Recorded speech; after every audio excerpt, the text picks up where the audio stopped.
Thank you so much for being here. I was asked to say a few words, and the primary word on my heart is gratitude. We're so thankful for you all coming tonight to witness this. We're very thankful to Shakespeareans, and especially Jessica Gaddis, who you have met for, just getting this up and running in a few short rehearsals. Connecticut Theater Exchange gave us our jump start, so we certainly are thankful to them. And then I have stuff on my phone, which I really don't. Only the youngsters usually have stuff to read from their phone, but, which I clearly am not.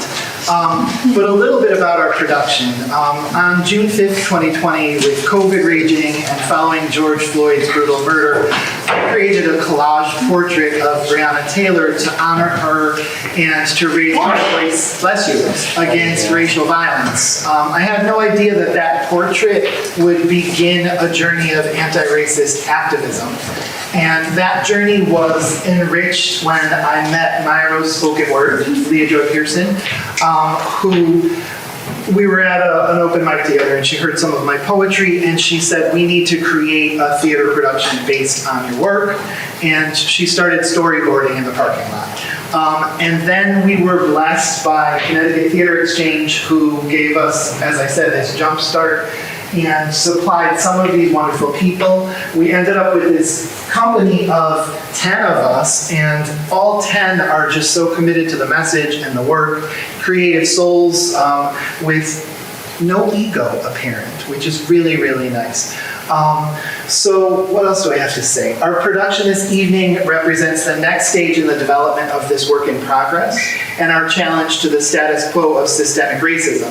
Our goal is to memorialize those lost to racial violence and to open hearts and minds. As Ralph Ellison wrote, I recognize no dichotomy between art and protest. As both art and protest, certain elements of our play may be hard to witness, but history reminds us of the danger of looking away.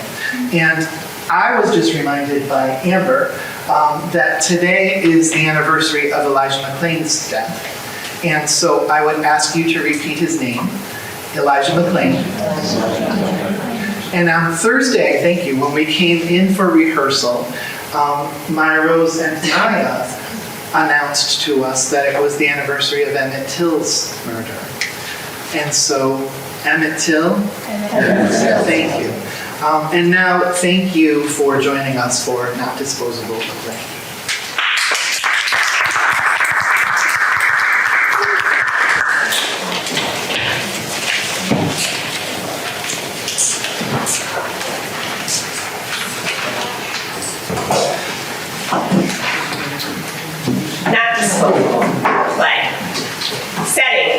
The action takes place in a present-day small American city, part mill town, part college town. It's a mix of urban and suburban in layout, architecture, and attitude. A place with plenty of heart, where diverse people coexist, though not always easily. Scene 1. Young Ayana's narration is set in a world of wonder and imagination, the makeshift playground of a young girl. Enter Ayana, a 7-year-old black girl, skipping and twirling. She sits at the edge of the stage, feet dangling. She looks around wide-eyed at the audience. She entertains herself with random silly faces and lip bubbles, then plays an imaginary game of Miss Mary Mack, crossing and hand-clapping out to the audience, looking in wonderment around the stage, up to the sky and beyond. Ayana singing the game song to herself. Miss Mary Mack, Mack, Mack, all dressed in black, black, black, with silver buttons. She stops suddenly, sighs from mild boredom, falls back elegantly, leaning.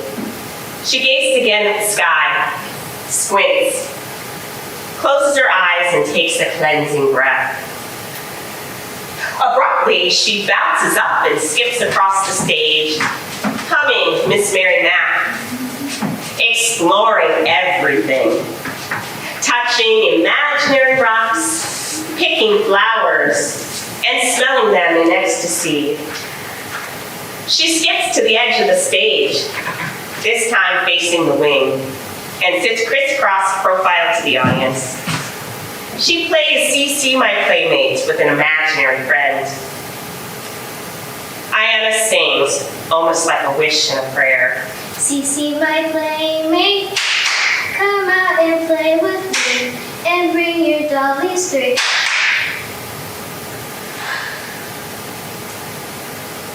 Climb up my ring barrel into my cellar door, and we'll be jolly friends forever more. Shut the door, let the candy out the door.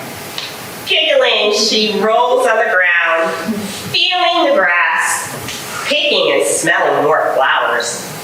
Sitting up, she takes a big whiff of her flower. Yum! Wow, lilac. I love it so much I can taste it. This must be all the flowers.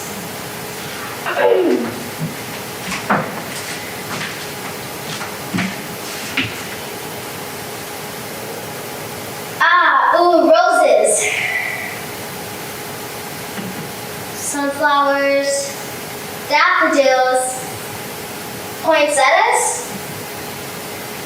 I thought they only came out at whatever. Shrugging, she skips and rolls as if in a field, humming a soft tune of Yonder Come Day. She picks a buttercup, sits straight up and places it under her chin. From off stage, two voices call. One is panicked. The second is calm but firm, a teacher doing roll call. Ayana! Jones? Ayana Jones? She does a dance run in 3 different directions. Unsure whether to go right or left, she runs center, stops suddenly, takes in a deep, deep breath, then runs off stage. Lights out.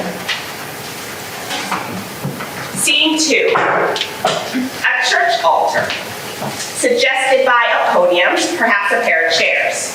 The stage is dark, aside from a stained glass window projection up center. Lights rise on Pastor Tony facing out and slightly down right. Arms raised, hands poised as if grappling a piece of art on the wall in the back of the church. Brianna, Louis, Ayana, Cynthia, Khalif, Latasha, India, Victor, Elijah, Susan, Medgar, Aaron, Tatiana, Tamir, Eleanor, Rayshard. Black Lives Matter. It'll be perfect. He folds his hands, closes his eyes as his wife Beth enters. Uh-oh. Looks like I've caught the pastor praying again. Just thinking, actually, about the opening reception. Beth, what I thought we could do is... Tony, I have news. Good news? Okay, then. It's from the church council. No, you read it. Bad news always sounds better coming from you, Bev. All right. Dear Pastor Anthony, after prayerful consideration of its controversial message, the council determined They Are Not Disposable does not align with our church's mission. Therefore, we have chosen to reject the proposed art exhibit, Yours in God's Grace. And they all signed it. Does not align with our church's mission? Our church's mission to live and communicate the love, values, and teaching of Christ in our community and in the world? Well, You did forget the part about not making white people uncomfortable. Oh, right. Yeah. Straight from the Gospel of Blue-Eyed Jesus. You know, Tony, what they really need is table flipping Jesus. You think a table-flipping pastor might do the trick? It's doubtful. I'm done, Bev.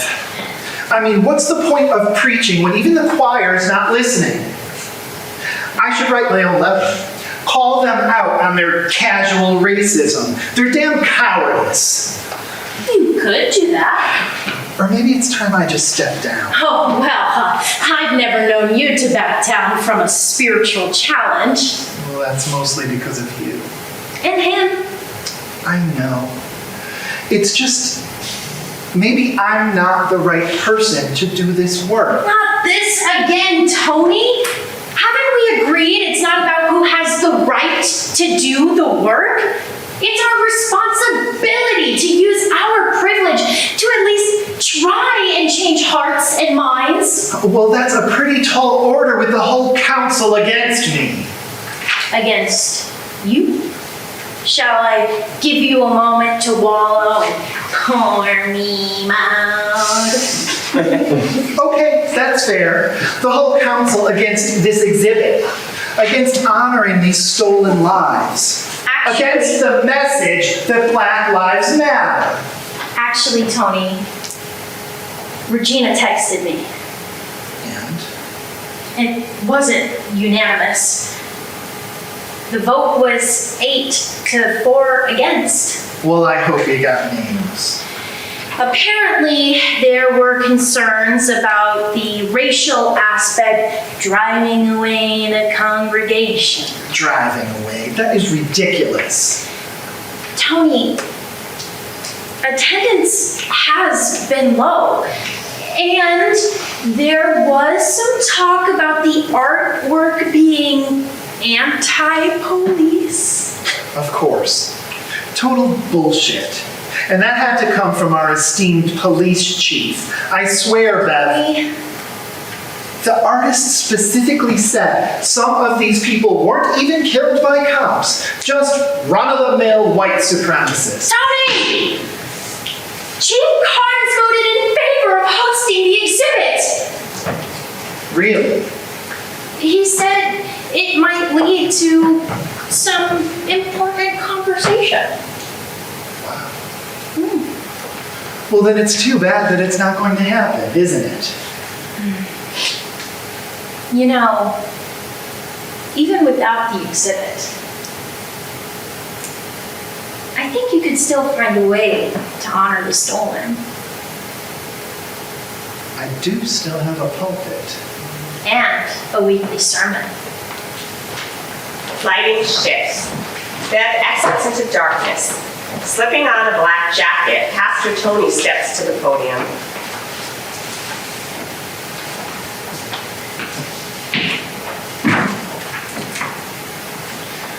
My friends, since our council voted against displaying his 16 portraits of slain Black Americans, I have decided to share one of the artist's poems.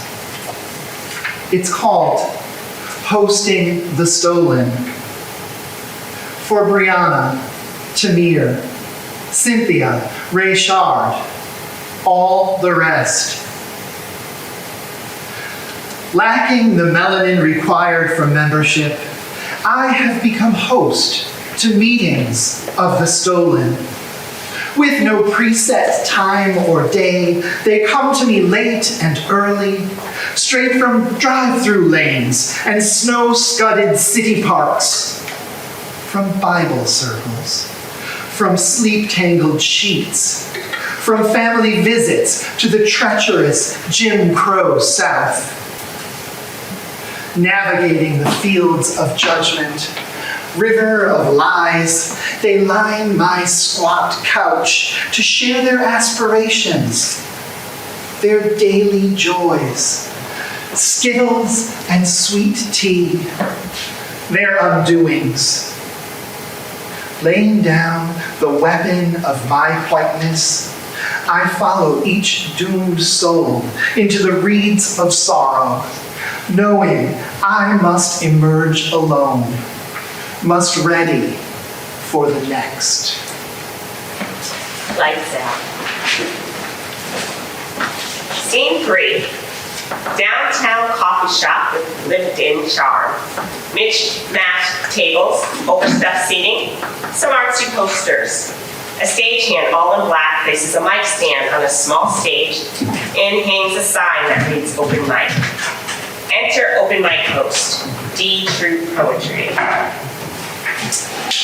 Hey y'all, welcome to Open Mic at the Coffee Shop. I want to introduce our first poet of the night. I want y'all to put your hands together for Maya Rose.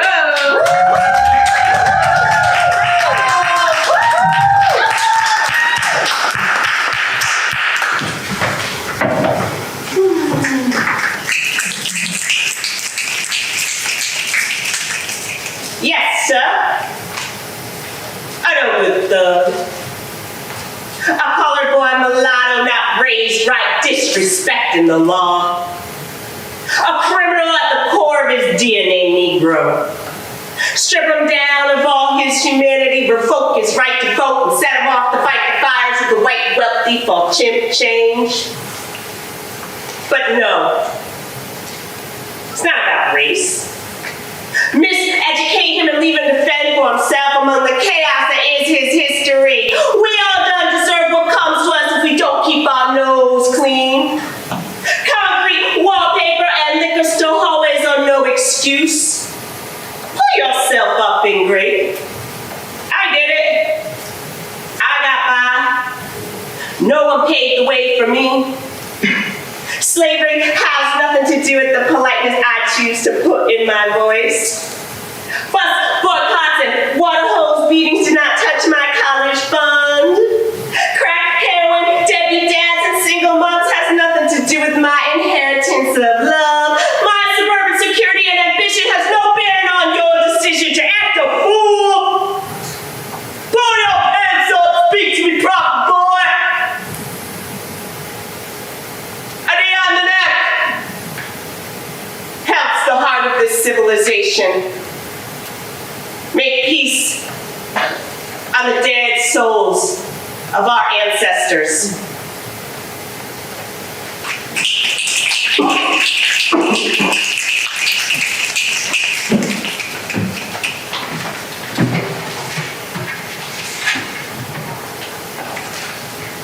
Yeah!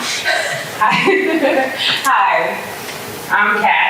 This is Rest in Paradise, adapted from a poem by Byron Knudsen.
Lights out.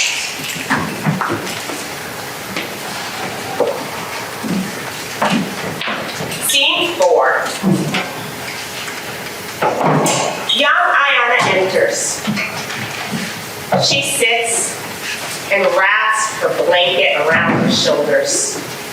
She speaks directly to the audience. Don't you like my blanket? I love it. I've never been to Disneyland and I really want to go there. Grandma said she would take me one day. Maybe one day soon. I want to see the real Cinderella so bad. She is so beautiful. I love that crown she wears with her yellow hair all piled up in it. I would love, love, love to have a crown like that. I want to look like her. I told my grandma that. She said I'm fine just the way I am. Grandmas always say stuff like that. I wonder if she knows how important it is to be beautiful in every way. I sleep on the sofa at my grandma's house. This blanket makes me dream and keeps me warm, a little. This house is always cold, and I hate to be cold. But when I dream, I'm happy. It's always warm in my dreams, too. Grandma tries so hard, and I love her, but I wish she would put on the heat. She just keeps on saying, not yet. I'm so full of wishes, all the time, and I want them all to come true. Grandma tells me to work hard and my dreams will come true. I don't know about that. That's for girls who look like Cinderella, don't you think? Young Ayana walks downstage, drops the blanket, and skips off.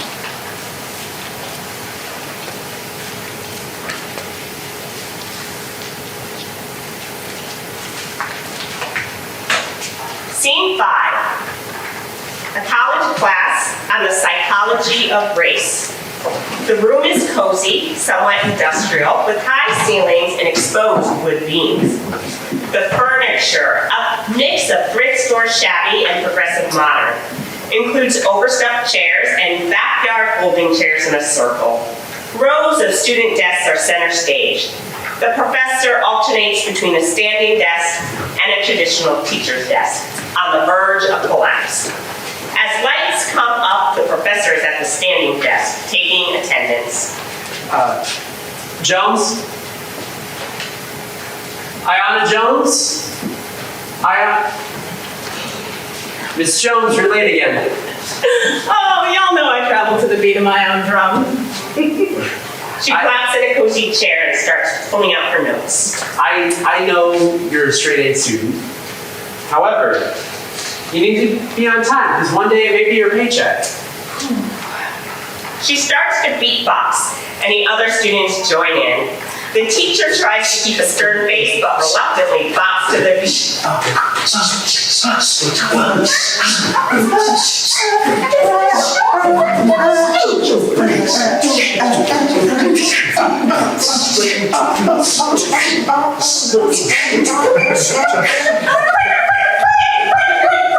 Okay, simmer down.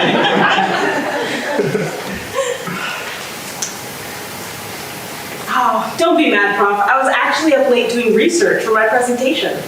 What? Girl, you were at the coffee shop for open mic. Don't lie. It's not like that. It was research.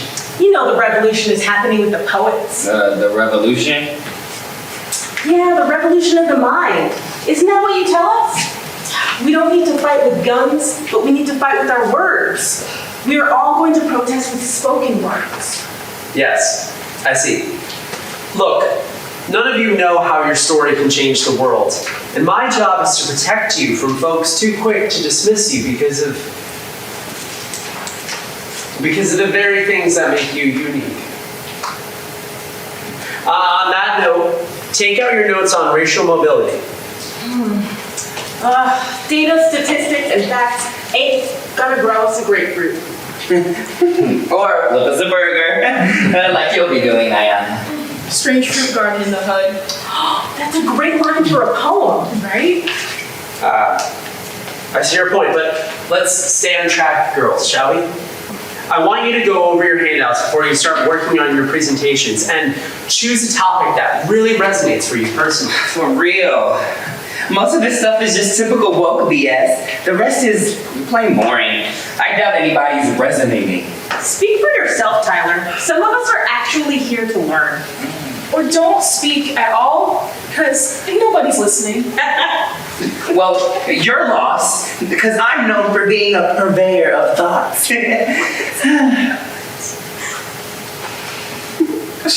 Purveyor of thoughts? Looks like Tyler's trying to act white again. As perceivers, we make assumptions based on the meanings behind our racial and gender status.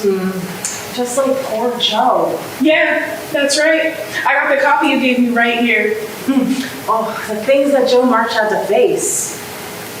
I love Little Women. Girls, And I'm acting white. get a degree, get a job, move into a better neighborhood. The likelihood of being perceived as white increases. Get arrested, lose a job, get pregnant as a teenager, get a divorce. You are much more likely to be perceived as black. Who makes this stuff up anyway? Well, if you stop scrolling on your phone, you know the answer to that. I gotta connect with my followers. Shifting gears, Professor moves to the whiteboard. Okay, let's break it down, okay? Do you agree with the statement that whiteness continues to be equated with success, while non-whiteness continues to be equated with failure and criminality? All are silent. Come on, guys. I know we're covering some heavy stuff, but there's no point in me doing this by myself. Come on, thoughts? I agree. There are definitely lots of unfair assumptions based on color, like black folks don't listen to classical music. Yeah, I lived it, seriously. Or that black people don't read Little Women. Exactly. I wonder, do white people see all of us as ghetto? Okay, good. Let's go deeper. He sits gingerly on his desk so as not to break it, intently puts on his glasses. Do you think, as the author notes, this failure is a self-fulfilling prophecy? The author goes on to state that in the eyes of society, certain people, based on a number of factors, Mainly melanin. are deemed as death-worthy. Okay, time for closing thoughts, yes or no? And he's back at the whiteboard. I mean, they live parade around bragging about how thug and gangster they are. Then, when they get themselves killed, we're supposed to feel sorry for them? Not me. Put me in the yes column. Those people are definitely death-worthy. He did not just say those people. And what about all the people minding their own business who still wind up dead? What about those people? It's still about choice. My mother always says, you're as good as your worst friend. Well, it's lucky you don't have any. Ayana, please, let's not make this personal. Me? He's the one talking about all these ignorant, uninformed statements based on some really ugly stereotypes. I live in the projects, on welfare, and let's not even get into what my parents are up to. Yet I'm a straight A student. But do you think those people see that? Tyler, anything you want to say? If the shoe fits is all I'm saying. Don't pretend you don't know those type of guys I'm talking about. And the apple doesn't fall far from the tree. Just saying. Naya Marie has something to say. She starts to raise her hand, reconsiders. Naya, speak up, use your voice. I don't see too many black girls doing any of that stuff, so why do we keep winding up dead? There it is. And you're talking about choices? What choice does a kid have if they happen to be born in the wrong neighborhood? Or visiting a shady friend at the wrong time. Oh, there we go. Always a victim. And even if someone acts gangster, do you really think that they deserve to die, Tyler? A tense moment, where once Tyler keeps his mouth shut. Mercifully, the bell rings. Okay, good start. To be continued next class. Oh, Ayana, Yes, sir. don't be late. Lights out.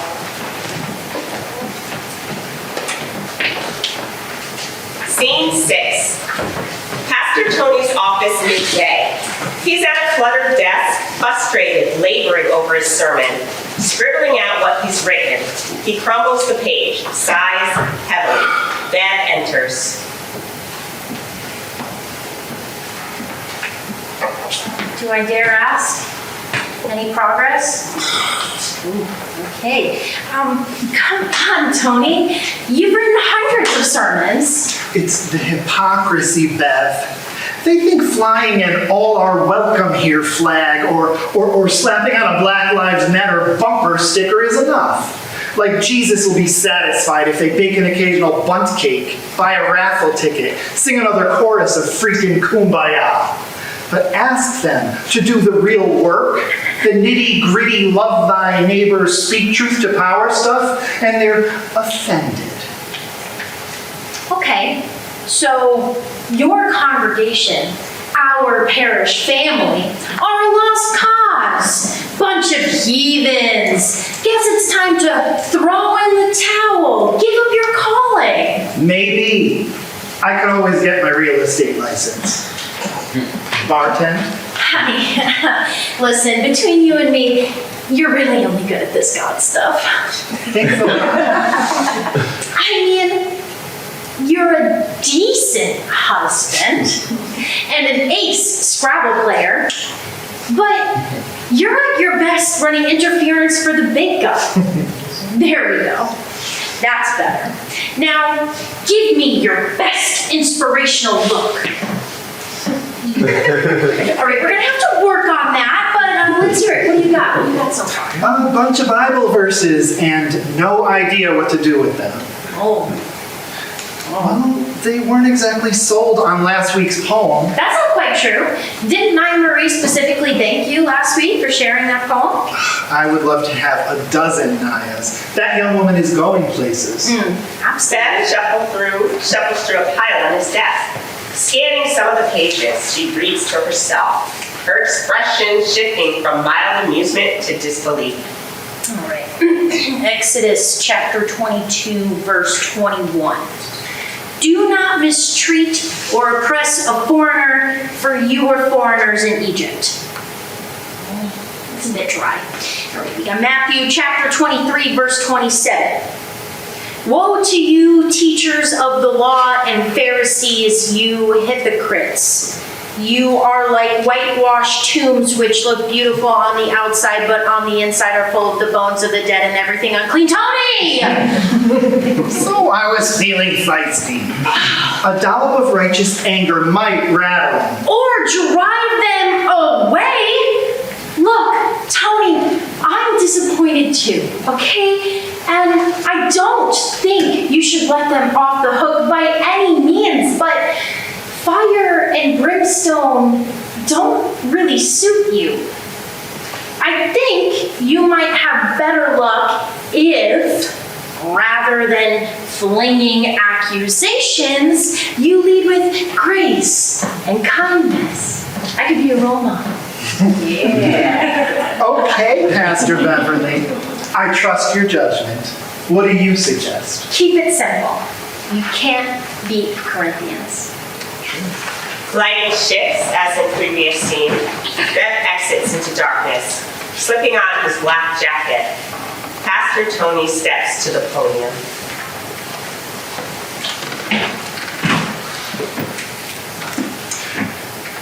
In his letter to the Corinthians, Paul writes, "Let all that you do be done in love."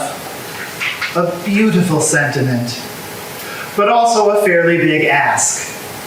When we succumb to anger, to judgment of those different from us, we are not communicating Christ's radical love.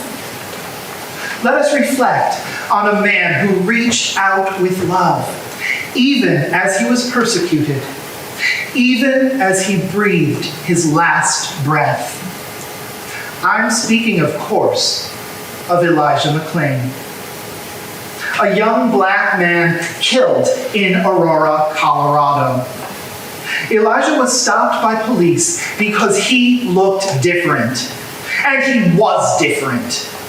A self-taught violinist, he volunteered at an animal shelter, playing his music to soothe the frightened strays. As Pastor Tony speaks, a figure enters upstage, stands in darkness. Lights slowly rise as he pantomimes playing the violin.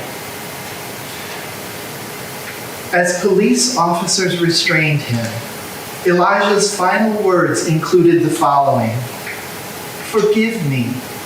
All I was trying to do was become better. You all are phenomenal. You are beautiful and I love you. Forgive me."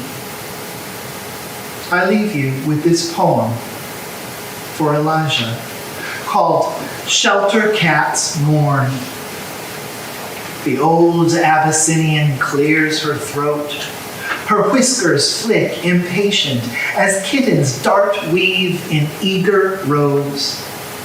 They've coaxed her into sharing their favorite fable, the one about the black angel, and how he poured his music through cage mesh, his melodies kissing temple tufts, caressing silk backs, soft as gauze felt, mouse cheeks. His tunes were shields for strays' ears, softening the sharp buzz clank of armored doors, soothing the hissing mule of new arrivals. Too young, too new to have known his bright bareness, they shiver still in his ever-absence, wondering at the cold silence of his lost violin. You know, there was another young man, just a child really, and his name was Tamir. Lights out.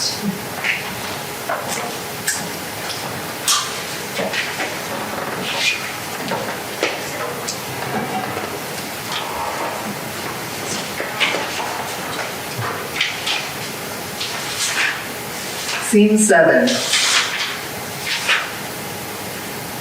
Lights up on the coffee shop. Maya Rose sits at a table, writing and drinking a matcha mocha latte. Professor Everyman rushes in and picks up his pre-ordered coffee and nods to her as he rushes past. Teach! It's Prof. What's up? Well, Prof, in all the year and a half I've been working with you, I don't think I've ever seen you pick up your coffee this late, let alone get to campus less than 10 hours before your class starts. Yeah, well, I was stuck in a meeting with administration and... As he trails off, she gestures for him to sit. With a grateful smile, he does. Teach! Sorry, Prof. You look upset. It's nothing. Sorry. Sorry I missed your poetry the other night. But I had a student who was fired up about it, so you're clearly doing something right. Wow! I wish my students got fired up. I even taught them my name rap and let them beatbox. But not robots. From what I've seen, it's you who fires them up. Say what? Yeah, maybe a bit too much. Don't be modest. I love that you're unconventional. It's exactly what kids need today. Unconventional. Is that what they're calling me? That's what I'm calling you. Why? What's up? I just didn't expect that meeting to go so long. And your expression tells me there's more to it. Come on, spill. Apparently, Dean Madison has gotten complaints that my class content, and not just for lectures, but also the source material I suggest for presentations, is too woke for students. Yeah, I've got a pretty good idea which student went to the dean. Yeah, well, we are in a public place, so I won't name names, but let me guess, is he a purveyor of some grade A bullshit? Bingo. And the kicker is Madam Dr. Stuffy Shuffle Shoes. Oh yeah, she complained that my room is too boisterous and filled with inappropriate language. I just encourage these kids to be themselves, you know? That, my friend, is the best resource you can give them. Yeah, well, the higher ups don't see it that way. They're so afraid that anti-DEI squad's gonna cut our funding, that the directive is to tone it down.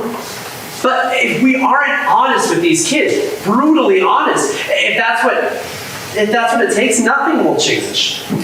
I hear They're you, the Rob. ones. Yep, go on, I hear you. They're the ones being targeted. Yeah. You know what, I am with you 100%. That means a lot. But right now, it's the change in my pocket that I'm worried about, and I mean literally. So I gotta bolt to my next class. Yeah, shit, me too. Okay. Wait! Heart hug.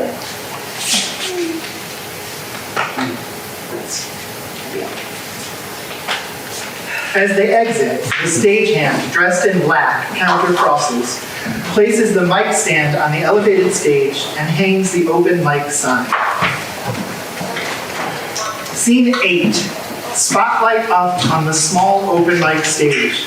Deep true poetry is centered, beaming at Naya Marie beside her. A bit nervous, but ready to shine. Listen, we're gonna keep this open mic going. This amazing writer who has blossomed before us. I need y'all to put your hands together for Naya Marie.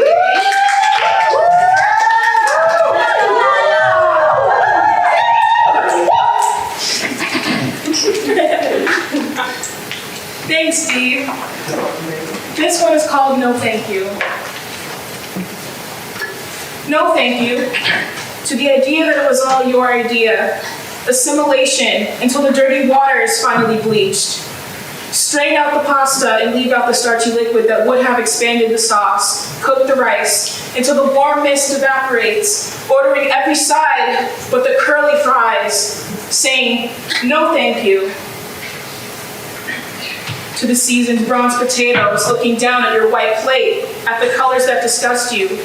No matter how much nourishment is inside, you reject every vitamin and color of the rainbow. Do you just not have a thing for color? Are you as pure and as white as you say? Did Jesus die so you could have life while you take the lives of colors away? No, not thank you. No longer watering down the conversation dilutes the concentration on claiming presence, claiming existence. Like gold hidden beneath unsuspecting soil, you pretend that there's nothing there. Blazing over past hidden figures as they invent your music and most valuable treasures. No thank you. You cannot take the credit again this time. Let's try this again without subliminal messages such as telling your children to treat all colors the same while gifting them with porcelain dolls that become their preference. Learned behaviors genetically modified to fit your organism. Free from the past because you weren't there to live it. Adding that slavery ended. Unwilling to cultivate relationships and bridge the gap where needed. Hearing to interrupt and not listening to understand. You are the y-intercept in a pool full of variables, so y-intercept your knowledge of a good conscience. Typing away on the other side of your computer screen where the grass is vast and greener. Grandiose activist activating racist recess. Sharon is Karen. Moving her fingers at light speed must need a factory reset. Kevin and Karen deflecting from the mosaic, claiming that there's copyright and they own all the rights. Hoarding the missing pieces of the puzzle on a forgotten plantation. Now get off my property. No hate. No thank you. Repeating history like you repeat the letters of the alphabet H, I, J, K, K, K. K for Karen, K for Kevin. Sending O to the K. I'm done running this race, you're right. I don't see color. I just see a white plate.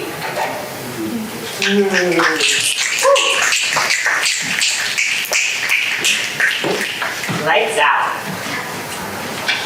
Scene 9.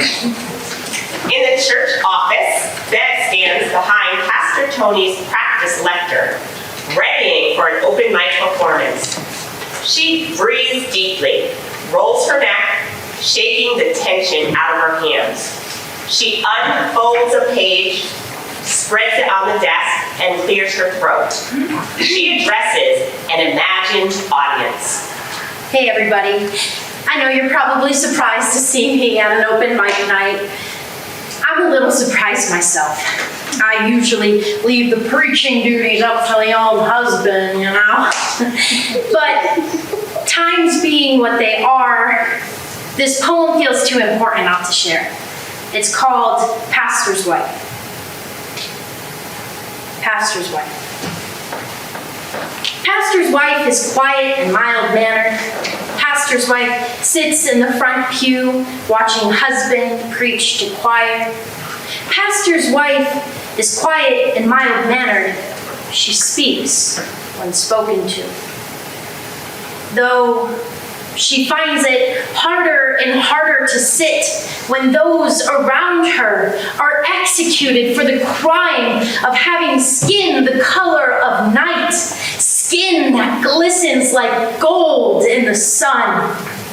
Pastor's wife is quiet and mild-mannered, except when those around her kneel on the necks of innocent boys. Pastor's wife is hot-headed and angry, her tongue fiery as church members walk out on a young black man singing his graces to God. Pastor's wife is hot-headed and angry, flipping tables at the state capitol, demanding change, demanding accountability. Pastor's wife is hot-headed and angry, screaming, "Why? Why then? And why not me?"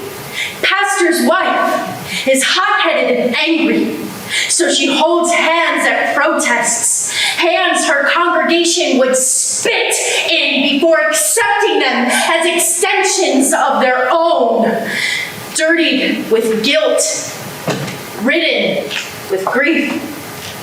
Pastor's wife is hot-headed and angry, so she took a page out of Jesus' book and treated others how she wants to be treated.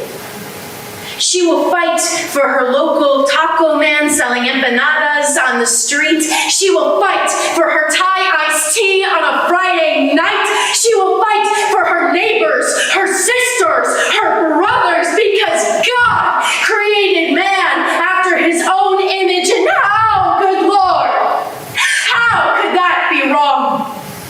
She knows this is a country stolen from indigenous peoples, born from slaves, founded on the dreams of immigrants. Pastor's wife is hot-headed and angry because this is America, damn it! This is America. Yes! Oh my God! Tony! That was incredible! You're gonna give me a heart attack! Oh. Amazing! Oh, you really think so?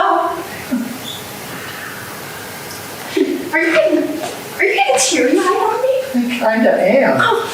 For a minute there, it was like I was seeing you for the first time all over again. You remember, don't you? Remind me. Fall semester, sophomore year. It was pouring rain, and there you were at a protest on the steps of the student union, rallying the crowd. I think I fell in love with you right then. Was it the sopping hair or the way I worked a bullhorn? Oh, a little bit of both.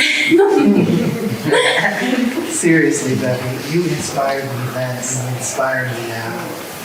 I don't know if I would even be doing this work if not for you. Of course you were. Obviously not as well, but you know, this is your good fight, Tony. So you're really going to read it at the open mic? Yes, I have to. This is my good fight. Are you okay with that, Tony? You bet. There is definitely going to be fallout. Yeah. But it was getting a little lonely being the only radical in the family.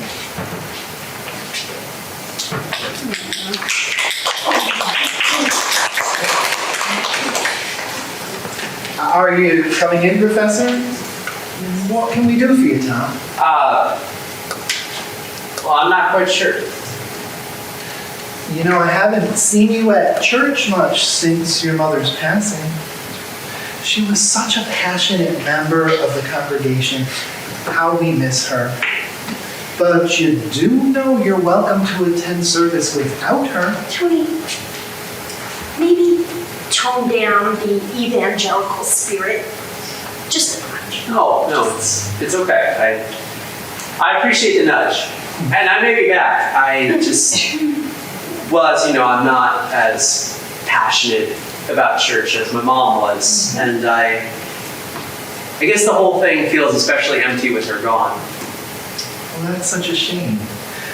Maybe you ought to think of it as a way to honor her, or even reconnect with her. Don't you think she'd like that? I swear, Tony, sometimes you have zero tact. Way to put the poor guy on the spot. That's right. I'm sorry. No pressure. No worries. So, what brings you by, Professor? I guess I'm looking for guidance, not spiritual. I've gotten in a little over my head at school. I've heard from some of your colleagues that you're quite, shall we say, passionate, well, about things that matter. Word is you started a bit of a ruckus introducing a class on racism at the college. A ruckus? Really? Let's just say you've been described as fairly unconventional. Well, that's a loaded term. I mean, unconventional can run the gamut from innovative to just plain weird, depending on who's using it. Sometimes it's even considered threatening. Threatening? Oh, great. So I guess being considered unconventional is not ideal when you're trying to make tenure. But sometimes it's the only way to make a difference. We're all for unconventional around here, even though sometimes it does get us into trouble. Good trouble. Good trouble. You know, we spent 2 classes on the John Lewis documentary. He's one of my heroes. But I still have doubts. Doubts? What about? I'm not even sure. This anti-racist work I'm trying to do, I mean, I know the message is right, but am I the right messenger? Oh no. Well, it's funny. Bev and I have had this conversation. One too many times. Especially since our beloved pastor here has decided to get bold at the pulpit, arousing the old rabble with the forbidden artist poetry. Here, Tom, let me make it a little easier on you. What would make you feel worse? A, taking some heat for what you know is right, or B, staying silent while people suffer, just so you can avoid a little bit of discomfort. B, obviously. Good. And how would you feel knowing you had deprived your students of the opportunity to be a part of this change you're trying to create? Like total shit. Great. My work here is done. I'll leave the rest to the experts. Good luck, babe. Your wife is really something. Agreed. Yeah, I really admire what you've been trying to do with the exhibit. And the poetry. 2 of my students, Ayana and Naya, were telling me all about it. Well, that's great to hear. I just wish that a few more people appreciated it. I'm sorry they're not. You know, people in this town are so ignorant. People in this town are scared. Scared of change. Scared of losing the privilege they've enjoyed without even realizing it. Scared of us. Scared of us? Why? Because we're unconventional. Because we're not following the rule that says white guys are supposed to keep out of it and let black folks fix the problems white folks continue to create. Because it doesn't quite work to accuse us of always playing the race card. Maybe just because we're trying to do better. To be better. Not better than them, because God knows I've made mistakes. Just better. I guess that's why I needed to talk to you. I'm trying to be the change and all that, but sometimes there's this voice asking me why I'm doing it. Why do I wake up in the middle of the night with this burning desire to do more, to get people to listen, to even open one person's mind? I mean, I don't have to. You know, I have a good life. Friends, family, a job I love, which I'm afraid of losing. But there's no sense of peace when I hear about the latest black family torn apart by some white kid filled with hate. It feels personal somehow, like I'm compelled to do something. And is that a bad thing? No, of course not. It's just... What? I'm scared. Of? Of many things. Of fucking up by saying or doing the wrong thing, making the situation worse. Of alienating students or losing family who don't appreciate the work I'm doing. I bet you all think this is crazy. I doubt that. I mean, I'm afraid of being the target. You know, I don't want to be an actual martyr to the cause.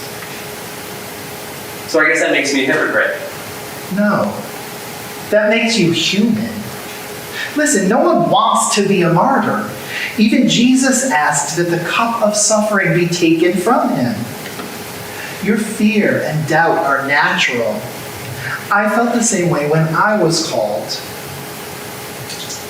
There's one more thing. Yes. I'm afraid of who I become if I choose to turn my back on this work. Exactly. Because some work is too important not to take up. Part of a plan bigger than our own will. The pulpit, the congregation are my calling. And it's clear to me, the classroom is your pulpit. Your students are your congregation. And spreading the gospel of anti-racism, that is your ministry. My ministry. Lights out. Scene 10. Lights up on the classroom. Naya Marie is in front, delivering her presentation, a hidden figure slideshow. Professor is perched on the edge of his desk as she narrates. Can we have the lights, please? Thank you. All right, Bob. Okay. So in this presentation, I'd like you all to reflect about what makes you who you are as people and how you respond to the diversity around you. Can you pause for 1 second? Yeah, of course. Thank you so much. Good morning. Today I'll be introducing you to some hidden figures. This presentation is called Go Deep, Dig Under. All right, go ahead.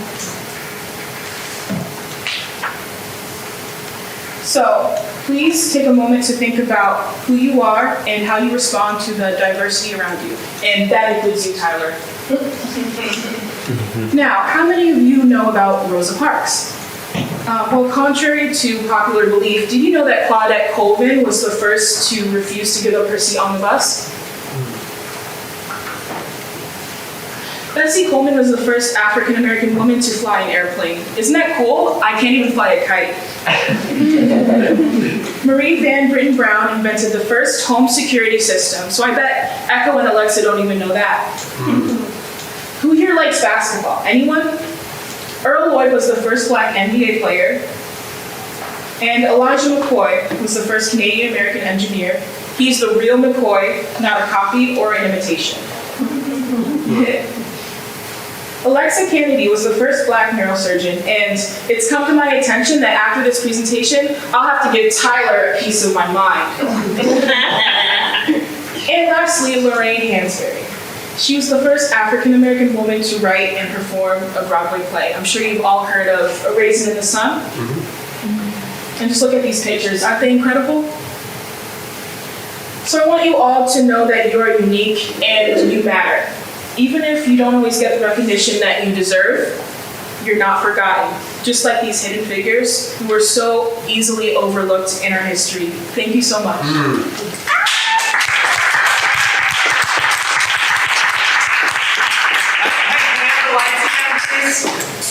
Thank you. Professors, if it's all right with you, I have one final element that I'd like to share. Yeah, of course. By all means, listen up, everyone. So it's a poem I wrote, and it's called We. Okay.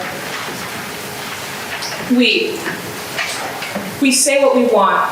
We do what we want when we want, with who we want to do it with, however we want to do it. They say, move faster, and we take our time. They say, come home sooner, and we stay out till dawn slaps us in the face. We are the new revolution, only I am not part of the we. We is the whole, and I am only a part. Yet, I am apart from this new family called we. I just can't help my eye syndrome because I see with my own eyes. I'm the outsider looking in, the insider looking out, reflecting on your reflection. But what about me? I can't see my face when I'm hidden by we. I can't hear my own voice when everyone's shouting over me. I have something to speak. I have something to teach. I've been silent for too long, and this is not okay with me. It only takes one to debunk the cowards in us all. They all die to assimilate, but I've come here to dissipate from what I never even belonged to in the first place. I've come to tell my story, perhaps to end my own uncertainty in a world where we're only advertising. Perhaps I'll get you thinking, but we wouldn't want that. Now would we? Everything is not as it seems. They are not disposable. We are not disposable. Thank you. Professor Claude. He encourages the classmates to join. They do, all except Tyler.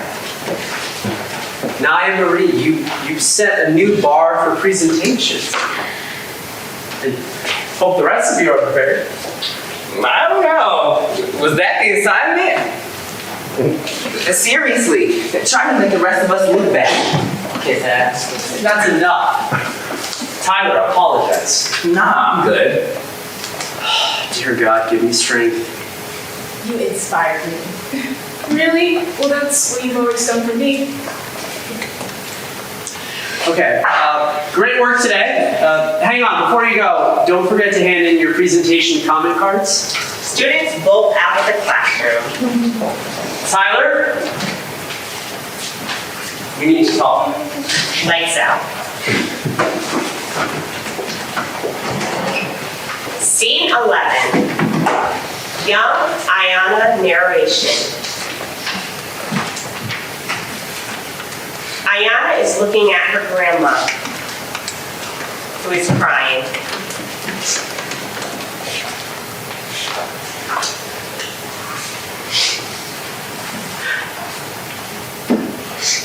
Grandma, please don't cry anymore. Why are you crying? You're scaring me. Please stop. Everything's okay, isn't it? Please tell me that everything's okay. Grandma, please. I won't complain about sleeping on the couch anymore. Have I been bad? I promise to be good. I can be more helpful. You don't have to do everything. Just tell me what's wrong. Why are you crying? Is it because I didn't clean the dishes? I'll do it, Grandma. I'll do it right now. Don't be sad. I love you. I don't want you to cry anymore.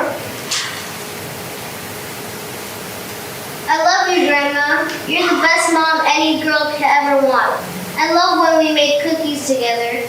You make the best chocolate chip cookies. We had so much fun doing that, and I don't mind the cold anymore. You can keep the heat off for as long as you like. I'll be good. You taught me to be good. I'll love you forever.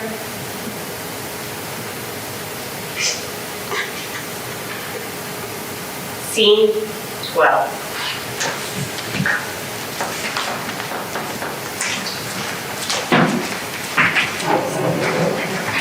The church. Pastor Tony stands at the podium.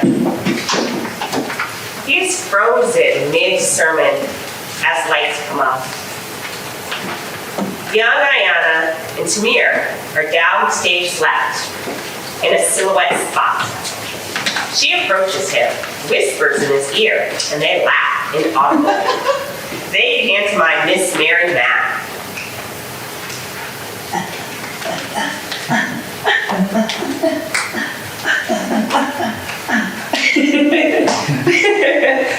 Okay, don't tell.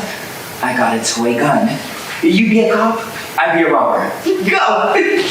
They chase each other off stage. After they exit, 2 gunshots are heard. Pastor Tony jolts as if startled by the sound. He takes a deep breath to compose himself before presenting his poem.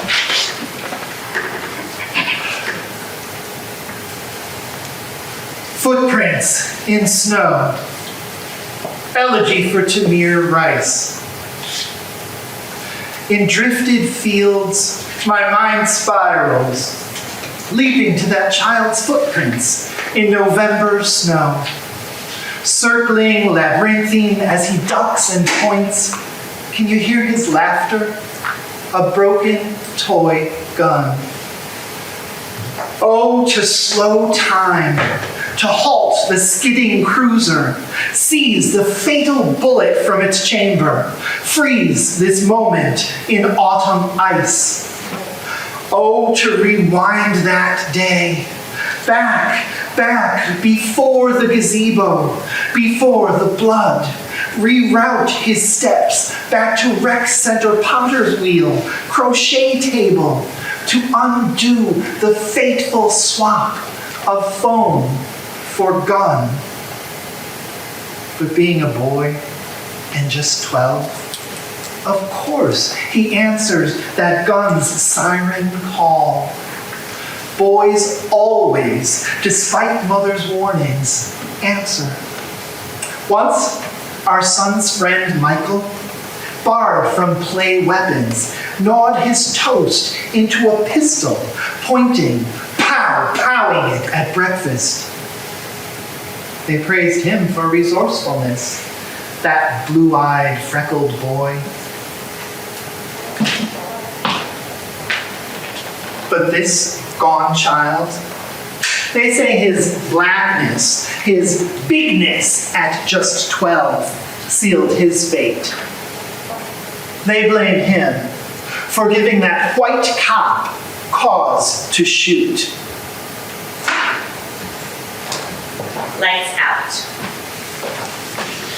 Scene 13.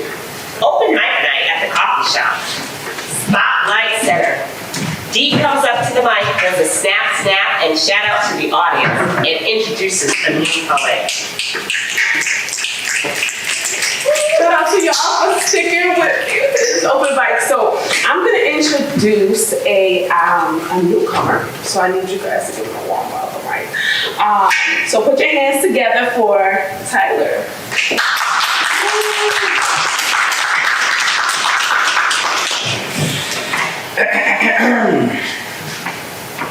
I was forced to take this class. It's nothing but a prerequisite. I'm on to bigger, better endeavors. I'm a journalistic writer. Know-it-all, they say. But you're only as good as the people you surround yourself with. I'm surrounded by idiots. Does that make me one too? I've got 99 problems and a race ain't one. The rapper said it best. There's no such thing as racism. And as for Black Lives Matter, he's disconnected. He's rich like me, black like me, and doesn't care like me, so why should I feel obligated to cry Will it give me extra credit if white people dry my eyes? I've got bigger fish to fry, something easier to digest than this nonsense. I wasn't raised in the hood. I don't sag my pants. I grew up on my grandfather's farm, and he was a hardworking man. I got everything I paid for. Never complained about a silly concept called race. Just because they paved the way doesn't mean I have to be enslaved. Come on, guys. You cry too much in this classroom. You make everything about you, but this isn't about you. This is not about race, yet you think I'm the bad guy. You're jealous of my cosmopolitan flair, since I refuse to get cornrows in my hair. You say I'm here to learn, but I know way more than all of you put together, including every man. Should take a few notes. I'm going to teach you a lesson. I'm a high-value man. I do not eat green eggs and ham, and I won't stoop to your level of stupidity. You end up in dark places because you put yourself there. You dug that hole. Now get yourself out of it. That was kind of good.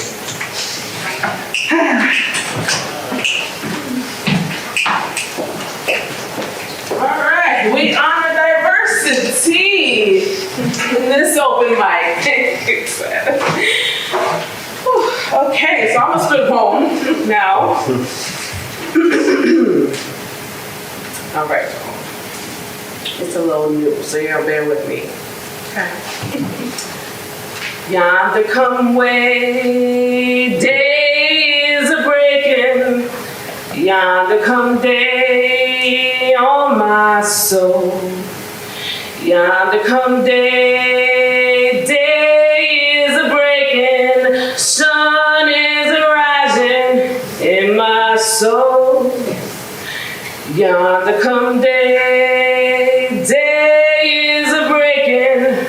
Yonder come day on my soul. Yonder come day, days are breaking. Sun is rising in my soul. Yonder come day. These lyrics ringing, resonating deep within me. We must agree. No matter how dark it gets, we must see the sun is destined to rise, as we so often do. Blood, sweat, tears, different song, same tune. Yonder come day, days are breaking. Yonder come day on my soul. Yonder come day, days are breaking. Sun is rising in my soul. If you know the words, sing with me. Yonder come day, days are breaking. Yonder come day on my soul. Yonder come day, days are breaking. Sun is rising in my soul.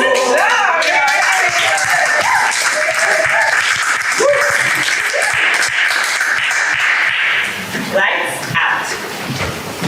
Scene 14. Video slideshow transition. Empty stage. This is Ayana's class presentation.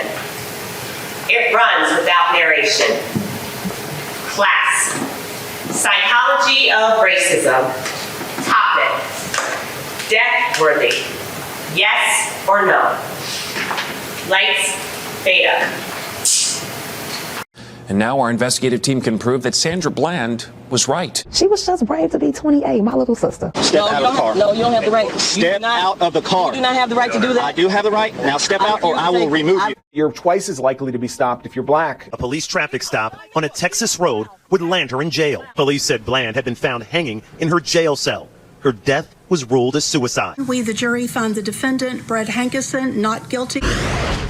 Unconstitutionally excessive force. Today's indictment alleges that Hankinson's use of excessive force violated the rights of Breonna Taylor and her guest, and also of her neighbors whose lives were endangered. We are to follow the facts and the law. Hundreds of protesters, some shaking a police car while officers responded with tear gas. Officer Wilson fatally shot Michael Brown as the two scuffled on August 9th. Grand jury's decision not to indict Ferguson police officer Darren Wilson for the shooting death of her 18-year-old son. They are turning violent. That is a business behind us that is burning. People are reacting after a grand jury decided to not indict Ferguson police officer Darren Wilson. We with you. We love you. The mother of Michael Brown broke down Monday night. The 43-year-old Eric Garner confronted by two plainclothes officers for allegedly peddling illegal cigarettes. The officers move in to arrest him. One of them puts his forearm around Garner's neck. More police join in, pinning him to the ground as he cries out. The father of 6 was rushed to a local hospital where he died. It just snatched my heart right out my chest, like I'm an empty shell right now. No justice, no peace. The incident has stirred racial tensions in this city. An unarmed man was subjected to a chokehold, and the result is he is no longer with us. As he spoke, Garner's wife collapsing by his side. That federal prosecutors will not bring charges against any New York City police officer involved in the death of Eric Garner. She streamed the immediate aftermath on Facebook Live. Yanez said he feared for his life and thought Castile, a 32-year-old school cafeteria worker, was pulling out a gun he was licensed to carry. The jury acquitted Yanez of all charges. My firstborn one son died here in Minnesota. Under the circumstances, just because he was a police officer, that makes it okay. Oh, now they got free reign. He's found innocent on all counts. He was a very giving person. He was very loving. He would literally give the shirt off of his back. How did you feel watching the trial? I thought it was a sham. In my opinion, George Floyd was a criminal. He was a criminal. That I am not going to play a part of the broken black culture. So you guys, in many ways, were some of the people that were the closest to him. And I don't remember seeing your faces on the news. Who was George Floyd? She's right. We haven't told our side of the story. Maybe it's time for us to tell our story, you know?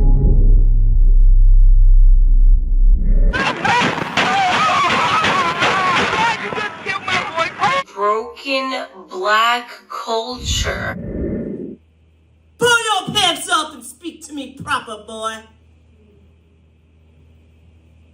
A knee on the neck helps the heart of our civilization make peace on the dead souls of our ancestors.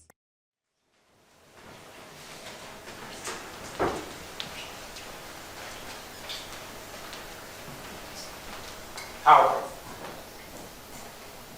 Very powerful.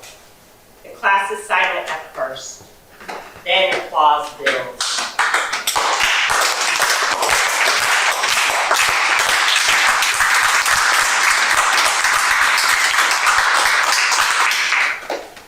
So, are there any other thoughts on Ayanna's subject of opposing views around the topic of death worthiness? Are some people worthy of dying simply because they're bad people? Like George Floyd? Naomi's hand shoots up. She's clearly angry. Professor gestures to her to wait a moment. Or are they considered death worthy simply because they're black? So, Prof, you think it's cool to peddle counterfeit bills like George? Shut up, Tyler. Aye. Fakers can't even tell the difference between a real bill and a fake. One time, I was working at a restaurant, and a lady handed me a $100 bill fresh out of the bank envelope that was as fake as your teeth, Tyler. Ooh, good one, Nye. All right, let's stick to the conversation, okay? Final thoughts on Ayanna's topic. The class has gone quiet again. After applause, Naya Marie raises her hand. When I was about 7, the police came and raided our house, but luckily they didn't shoot. I'm still alive today. Does that mean I wasn't death worthy? Or does it mean that you've just been living like one foot in the grave? That's a good point. Can a child be considered death worthy? Say someone like Tamir Rice. Exactly. He lost his life at what, like 11, 12 years old? He came into this world so fast and left just as quickly. How death worthy are you as a kid? Okay, but what was he doing that caused the police to shoot? Running around the park with a gun? A toy gun. Well, you know, blue lives matter too. It's not that they don't. We never said they didn't. We all have a heart. We all have a soul. But why does the color of your skin determine if the police shoot first and ask questions later? Like Emmett Till. Did he even really whistle? Oh no, not Emmett Till again. Who's next? Anne Frank? Ooh, yes, please, Professor! Listen, Tyler, this class is all about critical thinking. Ayana, I like the way you're thinking.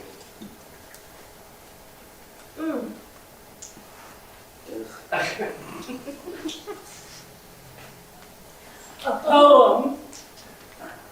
Hey, Prof, when are you going to come down to the coffee shop and spit for us? We know you got the groove. Not tonight, okay? Folks, we're about to go over time. Let's pick up here next time, but with a little more respect, Tyler. All leave except Naya and Ayana. Oh, you did a great job, Nye. Now there's a good subject for my next poem. Open mic. Naya looked doubtful. Ayana puts her arm around her shoulder. It's like Pastor Tony says. Perseverance, dear Lord, keeps honor bright. Girl, isn't that Shakespeare? You know Shakespeare's not real religion. Don't tell Pastor. And please don't tell the folks in the hood. Secret safe with me. Pinky swear. Lights out. Scene 16. Open mic at the coffee shop. Maya Rose comes up to the mic. All right. I need y'all to give it up for Maya Rose.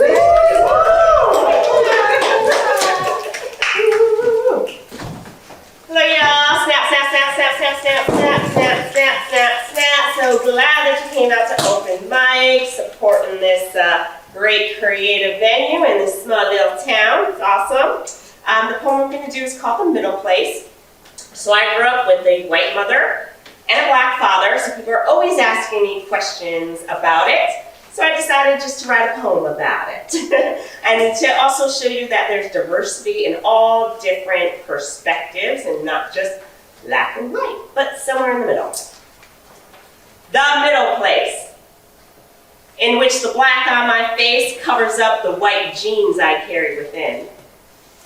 Unable to fully embrace the shame that history has set upon my people. White girl, trapped in a black girl's body, dancing off beat to the music. Unsettled identity found in a box of relaxer and a Debbie Gibson song. I give props to Mariah in a language that I am not supposed to use, the slang of which dangles suffocating my outward appearance. A shell of myself that I'm obligated to pay tribute to in a mode of composure that keeps our reputation in good standing. The public view of my kind weighs solely on my ability to act right. However, my whiteness gives me a free pass for things like sports, spelling, and depression. Though the native whisper from our ancestral blood transcends this segregation with a gentle wisdom from above. You see, poetry, I'm only going to do one tonight. Can I split my time because I see my colleague from the university who teaches sign language is here. Can I get her up here to spit? You want to spit? You want to spit? All right, give it up, give it up, give it up.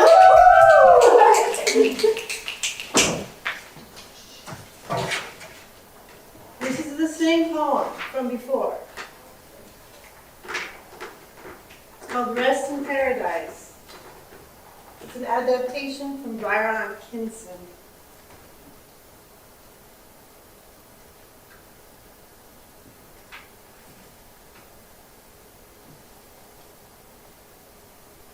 Hey, Mom. I'm hungry. I'm hankering for something sweet. I'm gonna go to the store. Yeah, the one right around the corner. I'm just gonna pick up something, some candy. Yeah, I'll get you something too. Okay, Mom, be right back. It's just right around the corner.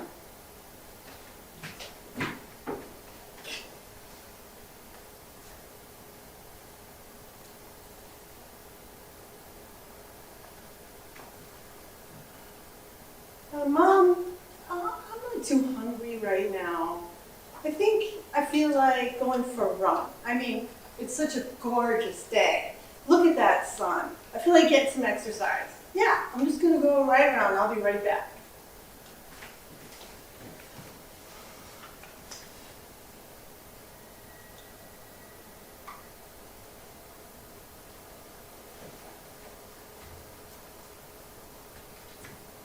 Mom, I don't feel like a run.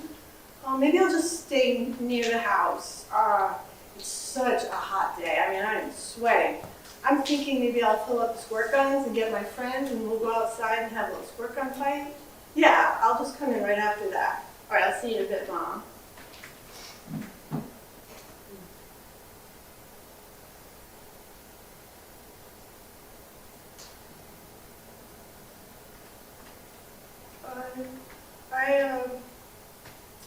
I'm thinking, hey Mom, why don't we just stay inside? I'll play a puzzle with you, play a game. Yeah? You want to do that? All right, you go get it.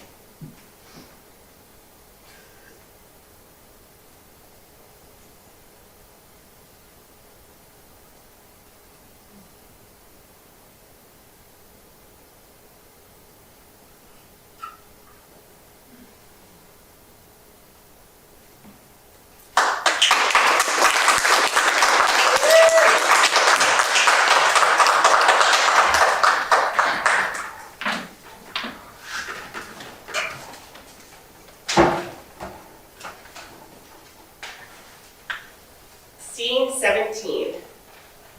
Final Ayana narration.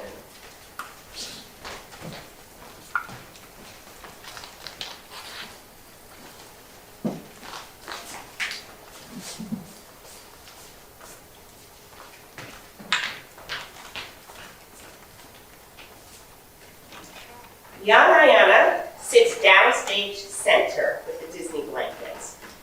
Adult Ayana sits on the edge of the stage. They both sit crisscross applesauce. Crisscross applesauce. What does that mean? It's how we sit on the floor at school, like we are now. Then my sister tells us to put our hands in a bowl, like this. She put her hands in between her knees. Then what happens? She tells us to sit still and she reads us a book. Do you have a favorite book? I like all the books. Maybe my favorite is the story about when Mama comes home from work. What do you like about it? That the Mama came. My Mama didn't, but my grandma was there. Do you have a book you really like? Oh, little girl. I like so many books. I wouldn't even know where to start. When I was your age, every time I finished a story, I would like to think of myself, I want to do that, or I want to be that. What did you want to be? Everything. I wanted to learn everything. Did you get to do those things? No. There wasn't enough time. But I can dream. Oh, me too. I dream I'm going to be like Cinderella. Don't you love her? I love you, little one. Do I have time? No. You have no time left. Oh. I want to go home. You are home. They quietly stand up, straighten their clothes, look at each other, hug, and walk off.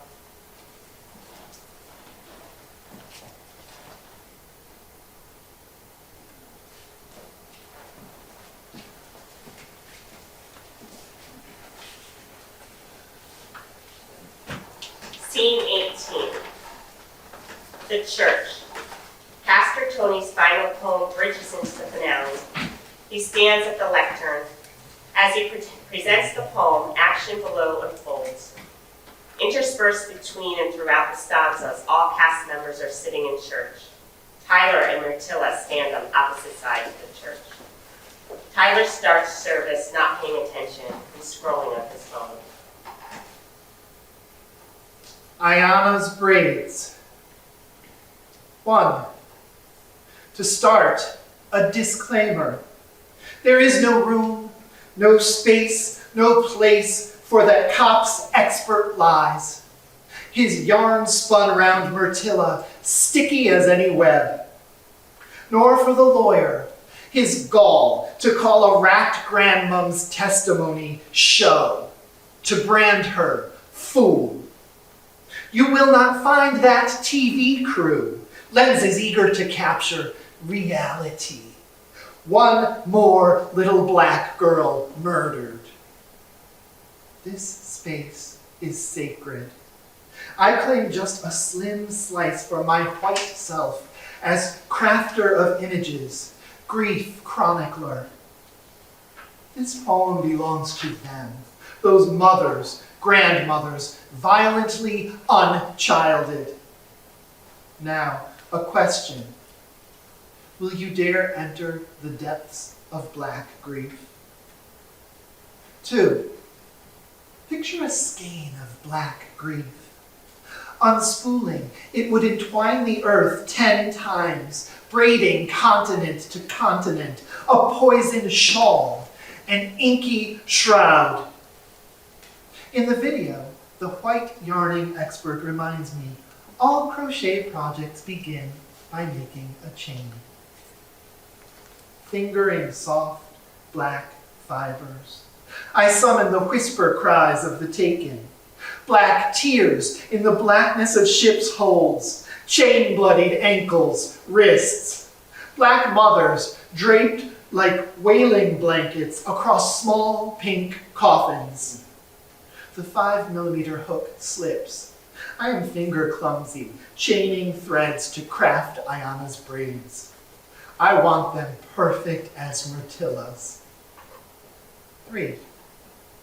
Myrtilla's fingers were nimble, careful not to tug Ayana's braids that, never suspecting it would be her last morning. Sweet girl in a kitchen chair. Maybe she ate waffles, Pinky's maple sticky. Grief owns that kitchen now. Squatting by the stove, it scrapes painted peonies off the good teacups, crushing all but one to bone dust. At midnight, grief glows ferocious, a flash grenade capsizing the front porch, shrieking the living room walls with rage. Her scorched couch submerged in a sea of tears, Myrtilla sinks. Far from shore, her wails summon, call back to Alberta, to Mamie, the countless. 4. And they answer. Each voice a separate strand in an endless braid, each cry lifting her, inviting her to join the infinite chorus of the left behind. Myrtilla keens for her taken love, her bullet-robbed Ayana, and the great harmonic swell rises, a grief scream ululation that cloaks the sun, eclipses the earth in black grief. Imagine an Afghan crocheted from black grief. Fields after fields of granny squares in the most sumptuous hues. Strong black yarn would flow through those fields like blood through black veins. Blocking the stars, that Afghan would reduce the vast universe to one grief-draped couch. Pastor Tony locks eyes with Tyler, who's now openly crying. He tries to conceal his tears.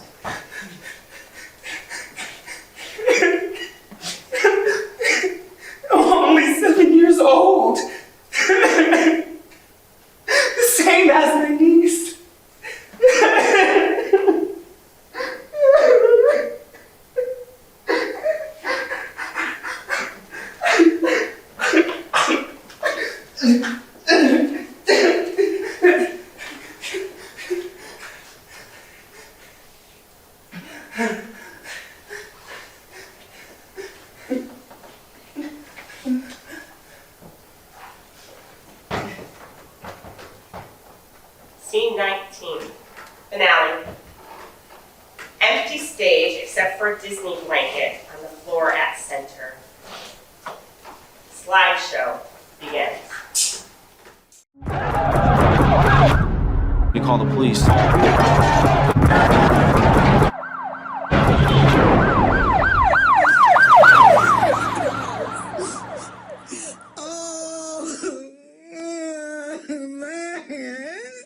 Oh my God! Oh Jesus!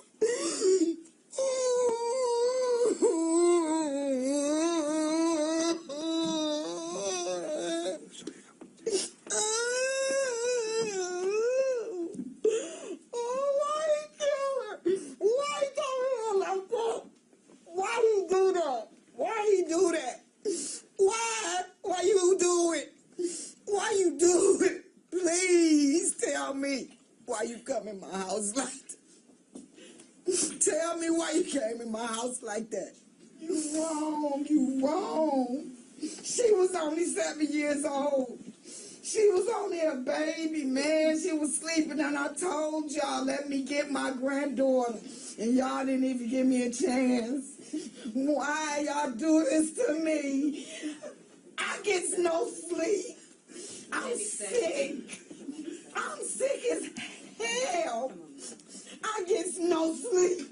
The flashbacks, I wouldn't wish them on nobody in the world, not even you. I wouldn't wish this on no one in the world that have to watch their 7-year-old granddaughter get their brains blown. By the people that are supposed to protect and serve her. You the brain.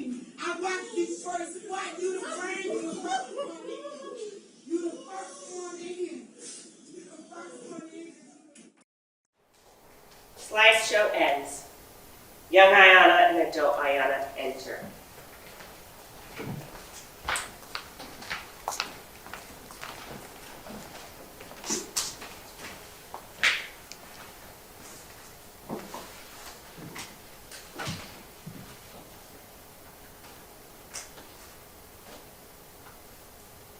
Finale. Interpretive movement, poetry in motion. Inspiration, elegant grace in the face of chaos. A hurricane caught between the wind and the eye of the storm. 1. Calm background music. Young Ayanna and adult Ayanna sit crisscross, playing Mary Mac and chanting.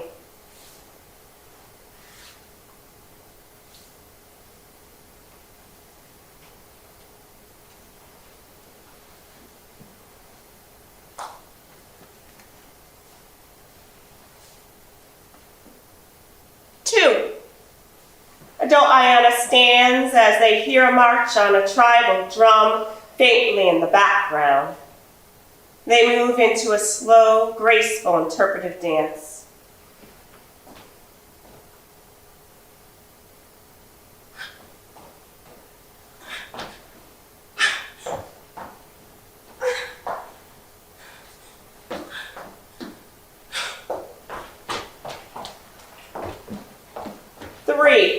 The sound of shots fired is played on the drum. Both girls dance and freeze, dance and freeze.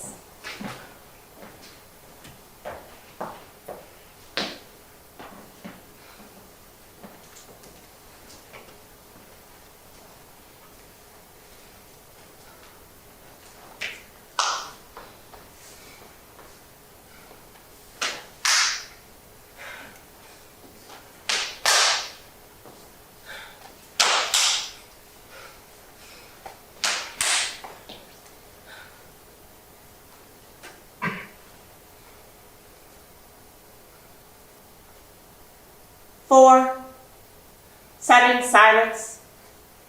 The girls hold hands and freeze in pose.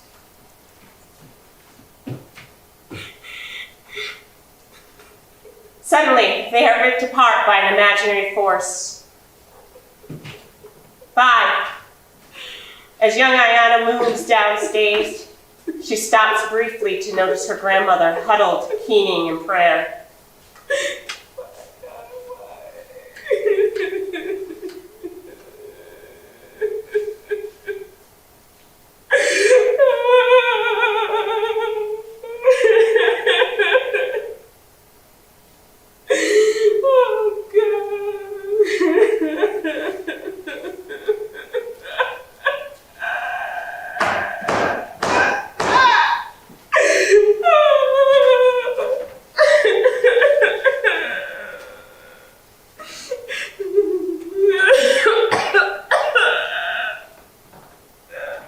Six, Pastor Tony approaches Matilda and kneels to comfort her.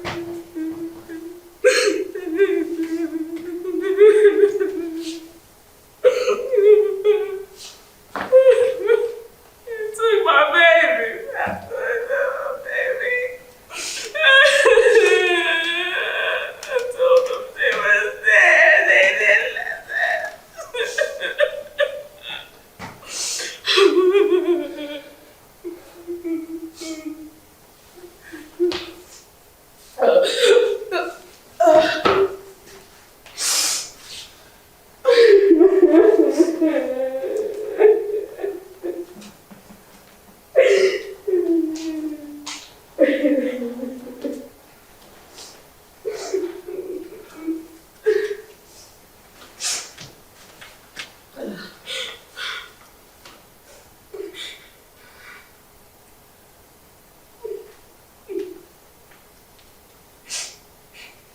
Seven, a light drum march plays as Pastor Tony goes to the blanket, kneels over it in prayer.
Blackout.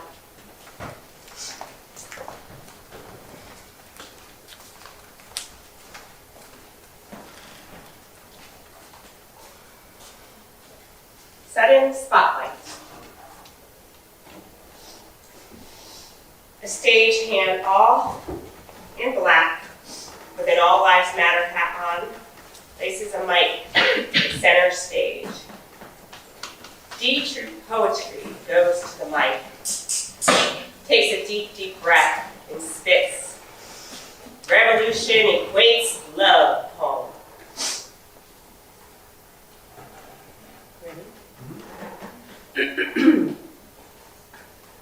I think they scared of us. Yeah. I think they scared of us. I don't consider myself a revolutionary poet. I'll be damned if I stay quiet. Understand that love takes many forms. How my love for my people birthed this poem. My poetry be my voice, my passion, it be my outlet. Still I have yet to express how my people are oppressed. Emotionally a wreck. Enough is enough. This bloodshed must end. From generation to generation, over and over again, we struggle to breathe. Noose turned knee. Freedom is not free. I mean, we not free. Oh, I see. They scared of us. I say the skin we in be a threat or intimidating. How scary a bag of Skittles in hand can be. How hoodies are spooky, worn during Halloween with masks Like the ones you wear as you throw tear gas, turning peaceful protest into rioting, only posting one-sided stories. I think they scared of us. I mean, darkness is scary, like nighttime in homes where we're not safe. Your rabbit foot be metal in holster, squeezing tight as we fear for our life. Your night light be spark from gun, your armor be blue, our skin be red, black, and blue from nightstick and pistol. I'm trying to make sense of this. Still, it makes no sense. I think they scared of us. This is black on black crime, or blue on black. This is black, white, and gray, Freddie Gray, no matter the shade. Some say they don't see color.